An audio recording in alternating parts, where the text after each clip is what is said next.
The Rundown with Ramon. I'm Ramon Raid. You can get to know me better at RamonRaid.com. And here I'm interviewing my friend and expert, Dee Bowden, who's going to talk to us all about revenue, cash, and more. And Dee can say that much, much better than I can. But Dee, how are you today? What's going on in your world?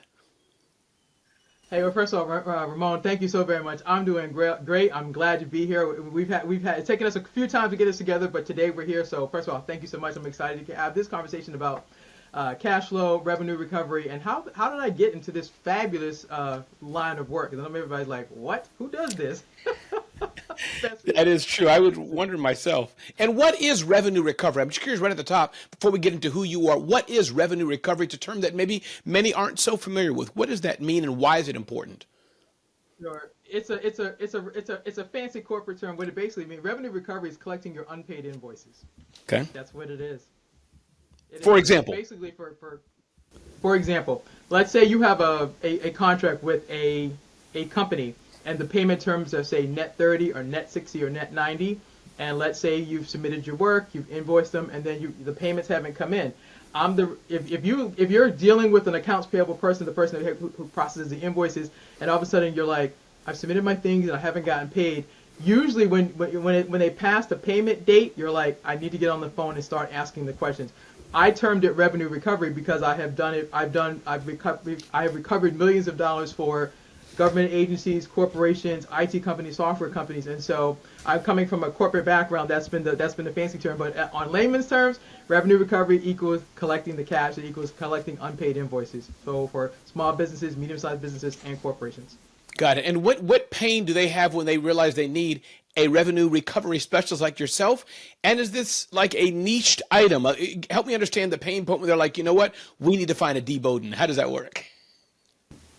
Well, it works like this. So let's say, okay, a perfect example. So you, in your business, you speak for corporations, and let's say you have five clients who haven't paid you for speaking, and at some point you might say, I have submitted the invoices, I've delivered the speech, I've done the workshop, I've done the training, and my invoice is caught up in some system. So eventually, after you continue to do the follow-ups, asking the questions, was anything missing, was anything wrong, and they go, no, it's just fine. But basically, when you come to someone like me, it's basically after, say, net 30, because most people are familiar with the business term net 30. You usually submit your invoice and it's due in 30 days. You would come to me if after 30 days your invoices haven't been paid, and you're just not comfortable going back to your client saying, what happened to my invoice, and how do I get paid?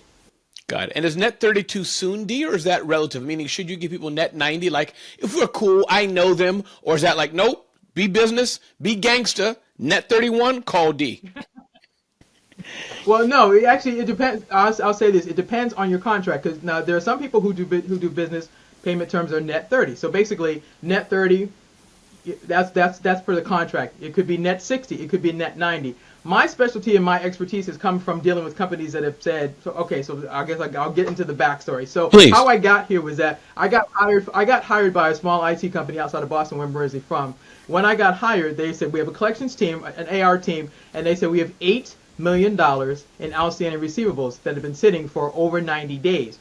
My expertise is collecting lots of money for lots of old money, and so I basically went to work and collected $6 million in 60 days, and then the unthinkable happened. The CEO of the company says, listen, let's have a chat. We come downstairs. I'm thinking that because of the collections team, we're going to get a bonus, just like in sales, they get commissions. Nope. He says, thank you so very much for all your work across all the divisions. We made an executive decision. We're closing the company today, and they let 100 people go, including myself. And so how I got here doing revenue recovery, collecting outstanding invoices, is because of me working for a company that mismanages AR, and my focus is now to talk about why it's so important to do sales and AR. I say it this way: collect the cash. The sale is not complete until the money's in the bank, but you must collect it first. I think what happens in small businesses and business in general is that sales is the thing that's celebrated, because of course, obviously, without sales, you don't have any revenue, you don't have any payments, you don't have any cash flow. But sales and AR go together, and when businesses start to look at it as a complete cycle, that there's a sale, there's contracts, there's invoicing, there's payments, and there's notes, and then basically when you see that, and whenever one of those things breaks down, you got to have a way to figure out where's the disconnect.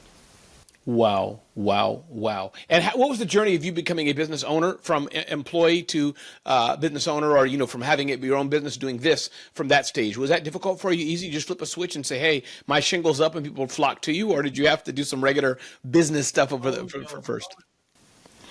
Oh no. Well, I'm a dualpreneur, which means I do Sure. have a career and I'm building this on a part-time basis. So my to flip the switch, if you will, I basically went back to school. I've been a contract administrator for over 10 years, and so after what happened to me and I've recovered, I'm sure like you and anybody else who's listening, somebody usually things happen like this. There's usually something in life that jars you, and it usually makes you make a shift.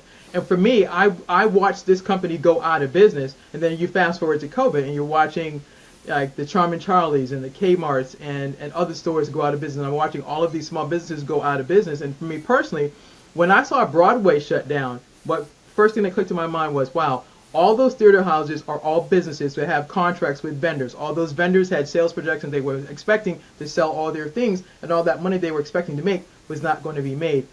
And so I started thinking about, okay, who talks about this? And I realized nobody does, because nobody likes to talk about collecting money. Because basically, when people hear collecting money, they think a collection agency, and I'm not, for the record, I'm not a collection agency. Yeah, I think of a boot on a I don't car. sell. That's what I think, a boot on a Yeah, car. exactly. Or bounty Boot on a hunter. car, or people. Yes, exactly. Or people think about collections in this regard. You know, you have an outstanding medical bill, an outstanding cable bill, an outstanding phone bill, or a boot on a car. And so when people hear collections, they think somebody that's aggressive and harsh and you're just dialing for dollars. That's not me. If you've ever worked in corporate, there's something called a director of finance. Then there's a comptroller. Then there's accounts receivable, which is the people that collect the money, which is what I do. And then there's that. And so to answer your question, you said, how did I flip the switch?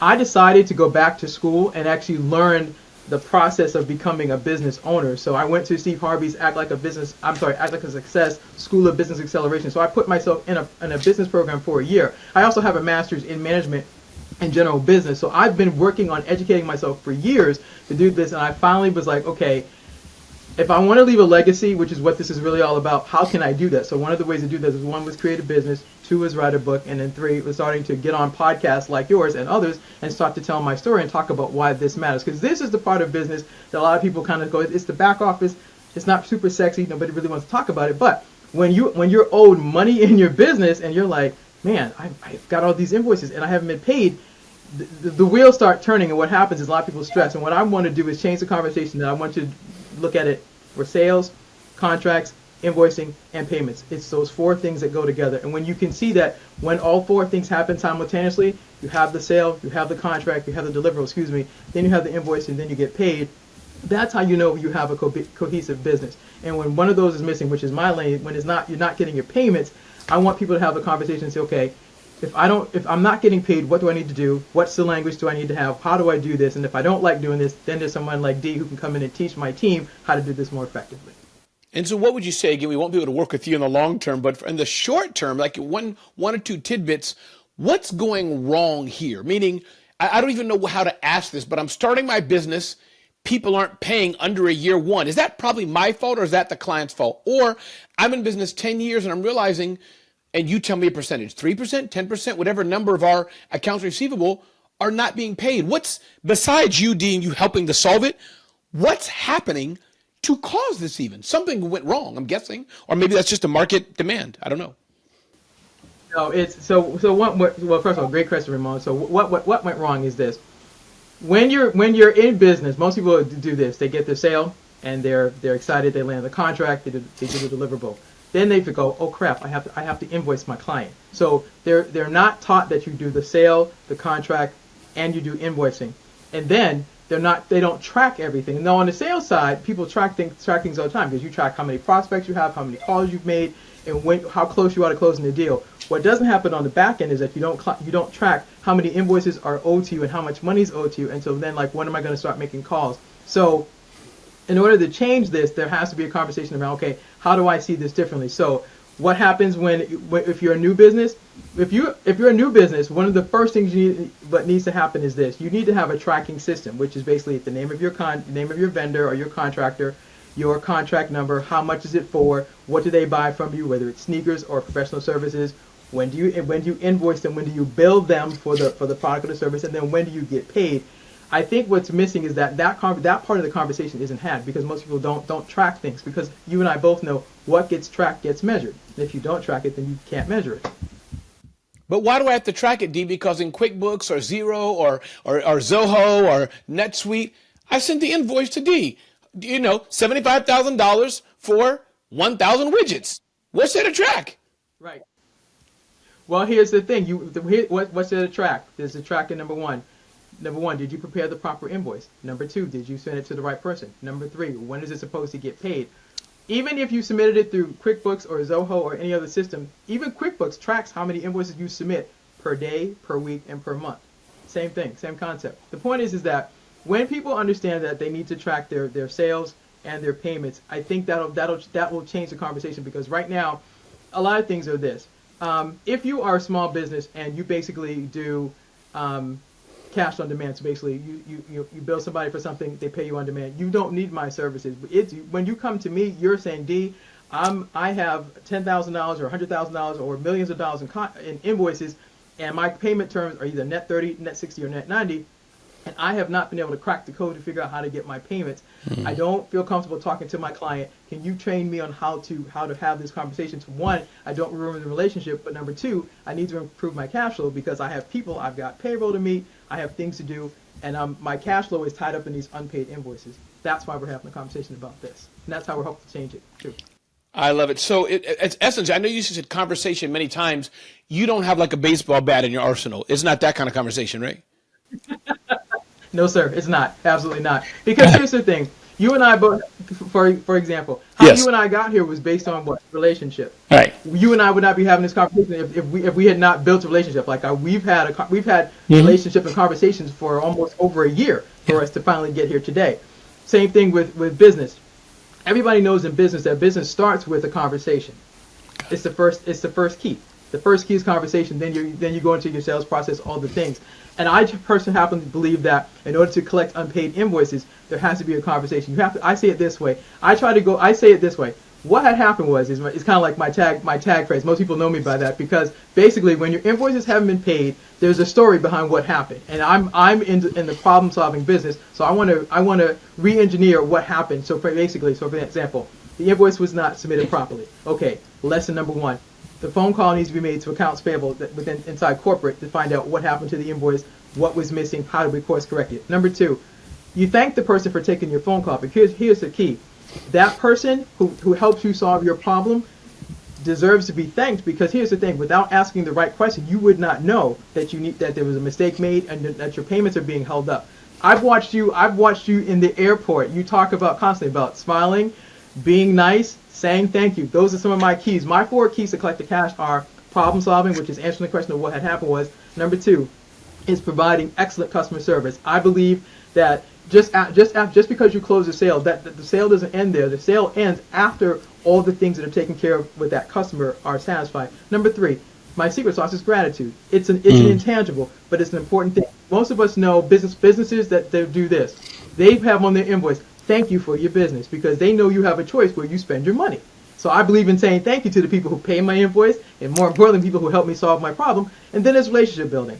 How I've been able to collect the millions of dollars that I've done is I've had to do this. We've had to get on a Zoom or get on Teams or whatever the system is and talk it through. Sometimes there have been mistakes, data entry mistakes made on our end, or mistakes are made on their end. But when I work through the problem with that other person and we get it to resolution, I've made a point to go back and tell them thank you, because I realize sometimes you're in the weeds of things, and most people don't like weeds. They just don't. But that's how problems get solved. Most things cannot be solved in 144 characters. Sometimes you have to get into the weeds, and when you pull back the weeds, you do the course correction, then you set up yourself for success, and then go forward.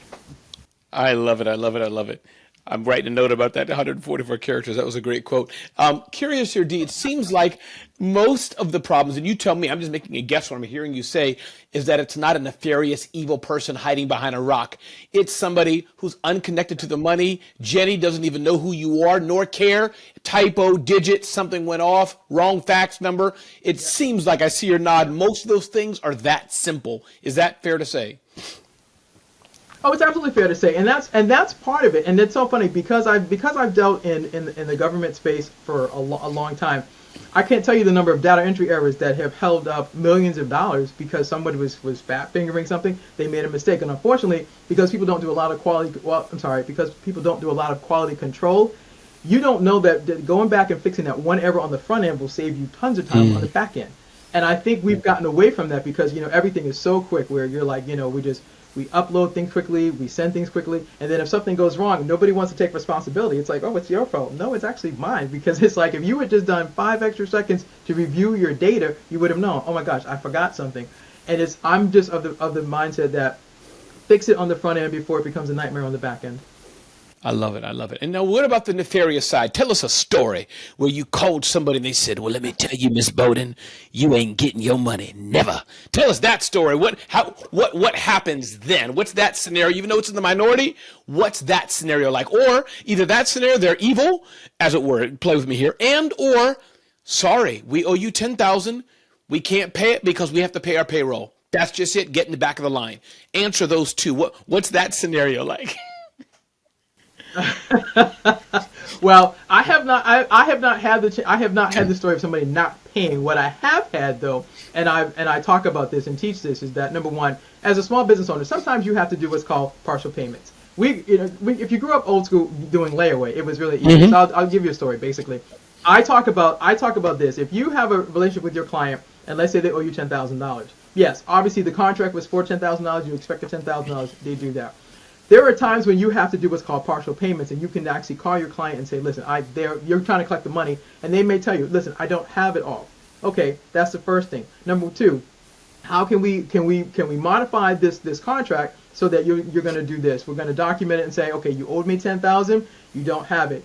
And you may ask them, will you accept, they may ask you, will you accept a partial payment? I teach this all the time. Some money is better than no money, and I don't want you to lose your relationship. So yes, you do the partial payment and you get that money, but you document it so that they both agree that, okay, we owed this, we don't have it, we're going to pay this, and then you're going to document when they're going to make the following payments so that you don't ruin the relationship. I think what happens, unfortunately, with small and medium-sized businesses is that they're afraid to make the adjustments or make the request to say, we're going to change this. But here's the thing.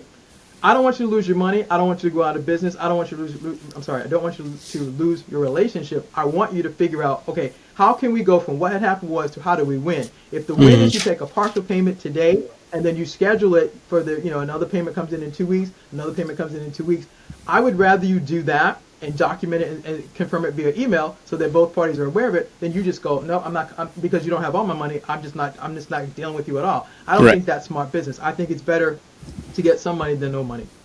Yeah, absolutely. Dee, what's the name of your book again that people can get and dive into some of the things? I think I'm seeing Collect the Cash, but talk to us about your book a bit and how we can reach you and find you.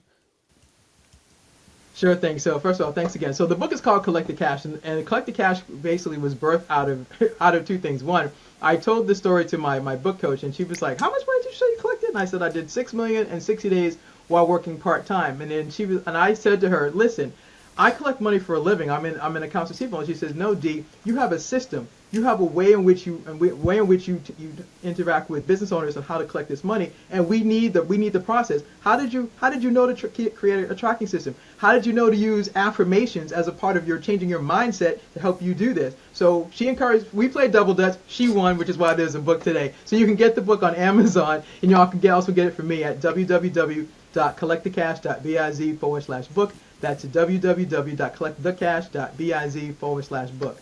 And here's the thing, Raymond. I wrote the book because I don't have kids, and this is my legacy. And as I'm getting older, and as I'm thinking about one day I'm not going to be here anymore, I have made it my point to do as many podcasts as possible, to have this conversation as often as possible, but to also write the book so that when a business owner says, "Man, I've got this invoice," or I don't know what to say to the client so that I don't mess with the relationship, I actually give you the scripts. I teach you what to say and how to say it. And I basically talk about something called the collection zone. If you're a sports fan, you'll appreciate this. All of us who like sports, most of us who like sports, there's three things. There's the collection zone. I have what's called pregame, which is the mindset you need to be before you get on the phone and talk to your client. So what do you say to yourself? How are you going to address these issues? That's kind of pregame. Just like the people that you like for sports. They have their headsets on, they're listening to music, affirmations, and they're getting themselves into the zone for the game. So I believe in pregame. Game day is the day you got to get on the phone and make your phone calls. It's just you got your list of accounts. You've got to get on the phone. You got to make the calls, and you've got to see yourself winning. I believe in vision boards. I believe you need to visualize that you're going to collect the cash. And then post game is celebration. Now, I don't have my clapper nearby, but I believe in celebrating. Whether you collect $1, 10,000, or more, you got to do that. So the collection zone is pre-game, game day, and post game. But you have to celebrate it. And what the celebration does is it gives you more momentum. Because the first time you get your first dollar collected, I think about it now. The first time I collected money, it did something for me. What it did was it gave me confidence that I could do this again. Number two, it gave me momentum. And then I just found out the ways to do it better. I found out the problem solving, the customer service, the gratitude, and the relationship building. I didn't know that in the beginning. I knew how to dial for dollars. But then I had to figure out, okay, what's gonna set me apart? Well, these things. So creating a framework to teach business owners this part, and then writing the book, Collect the Cash. I love that. So talk to the two types of people, three types of people you work with. One, just buy the book, burn it, use it, whatever you want to do with it, buy the book. Well, no, inside the book then are the systems, so don't burn it. Yeah, read the book and learn it. Okay, so but talk to the people who use you then. Give us a scenario, meaning, yeah, just talk to us about the range of ways you can. I think you teach people. I can hire you to be at my desk or remote and get it done, or read the book and I got DIY. Walk us through the scenarios. Make up a few that how you would work, if that makes sense.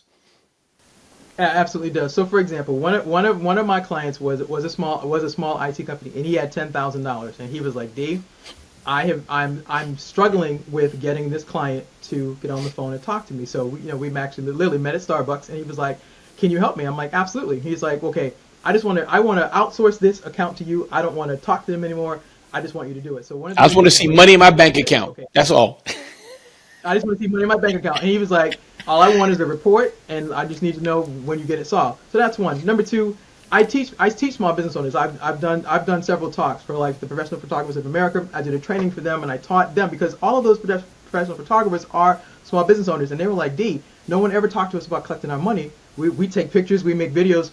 And they're like, "What? How can you teach us?" I'm like, "I'll teach you your tracking system, and then so you know how many clients you have and what to do if you get ghosted. I teach you what to do so you don't get ghosted."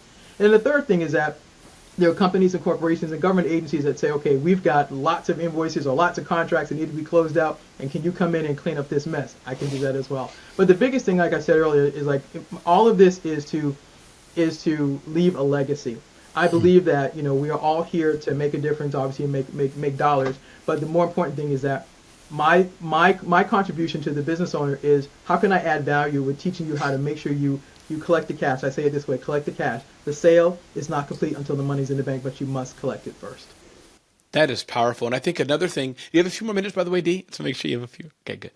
Is that, okay, good. Is the aspect of, what's going to come to mind is, your payment. I don't need direct dollars unless you want to give it, but do you take a percentage? Like if you bring me back $100 million, are you like, no, keep my $10,000 retainer. Don't give me that. Just give me 10% of the $100 million. How do you work?